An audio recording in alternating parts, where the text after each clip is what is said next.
I secretly lived a double life for 3 years, and it almost killed me. I'm finally ready to talk about this. I don't know if it's guilt or exhaustion, or maybe the simple fact that I'm tired of pretending. But for the past 3 years, I lived a double life. And the only reason it stopped is because the whole thing nearly imploded and took me down with it. I'm not exaggerating. I was one wrong move from losing everything: my career, my family, my sanity. This isn't something I can share with people in my life. I'm posting here anonymously because I just need someone, anyone, to hear it. I'm a 36-year-old man. Let's call me Matt. Married, 2 kids, nice house, 2 dogs, white picket fence. From the outside, I have the life people dream about. And for a long time, I believed I did too. But the truth is, I spent 3 years pretending to be 2 different people, juggling 2 identities, 2 full-on existences, and barely survived it. In early 2020, right before the pandemic hit, I was feeling stuck.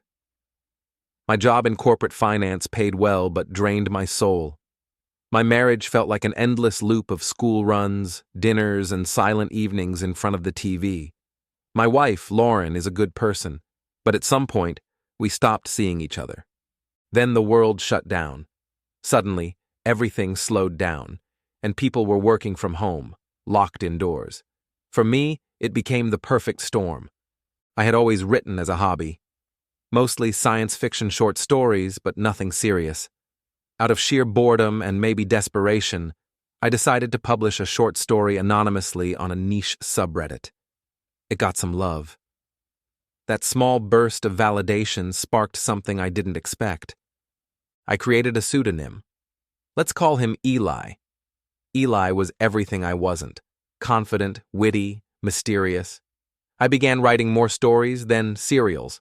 Eventually, I started a Patreon. People subscribed, money started trickling in, then flowing. By mid-2021, I had thousands of followers across Reddit, Twitter, and Discord. Eli was hosting live streams, voice modulated, of course, giving writing advice, collaborating with indie authors. People called him a rising star in digital fiction.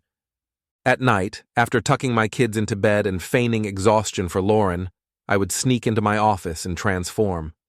I wasn't Matt the suburban dad anymore. I was Eli the author, king of an underground cult following. I wore that mask for hours each night. It felt intoxicating and terrifying, because no one knew. Not my wife, not my friends, not my co-workers, not even my therapist.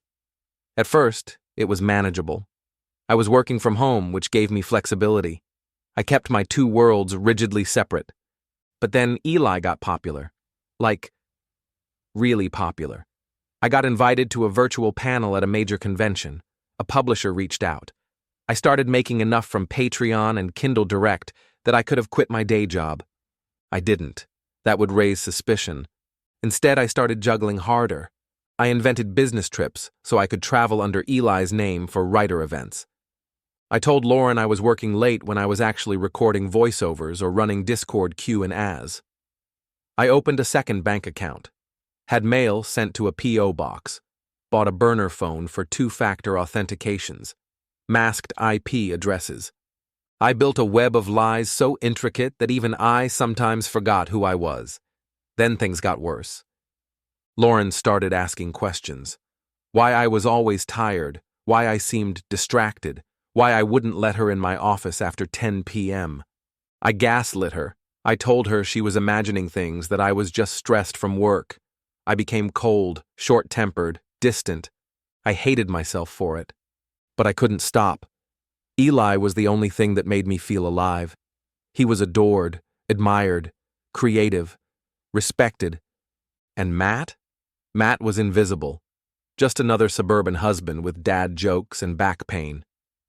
Then, in late 2022, something happened I didn't prepare for. I fell in love. Her name was Jules. She was a fellow writer I met through Eli's circles. She lived across the country.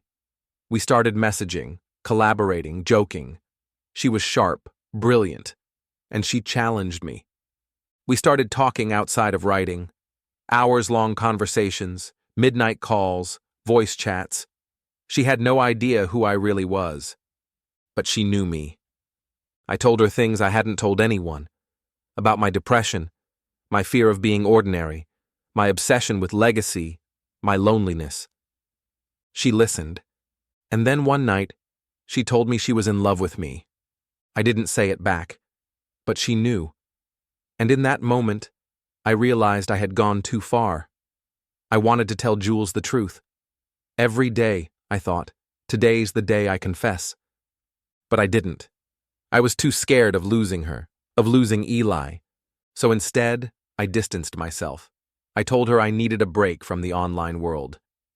Meanwhile, at home, Lauren found the burner phone. She thought I was having an affair. Technically, she wasn't wrong. Emotionally, I was. She confronted me, screaming, crying, demanding answers. I broke. I told her everything. About Eli, the stories, the Patreon, the money, Jules. She didn't speak to me for 2 days. Then she told me I had to choose. I chose honesty. I shut down Eli's accounts, deleted the Patreon, canceled the book deal, sent a goodbye message to my followers.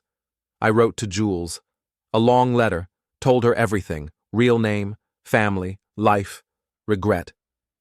She never responded. Lauren and I started therapy. I confessed everything to my therapist, who said I had essentially created a dissociative identity, a coping mechanism turned escape route.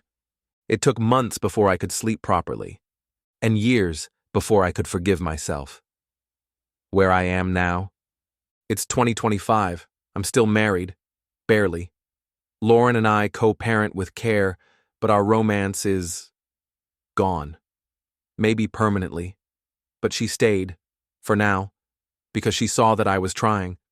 I took a leave from my job, focused on repairing myself, spent more time with my kids, deleted every backup I had of Eli's work.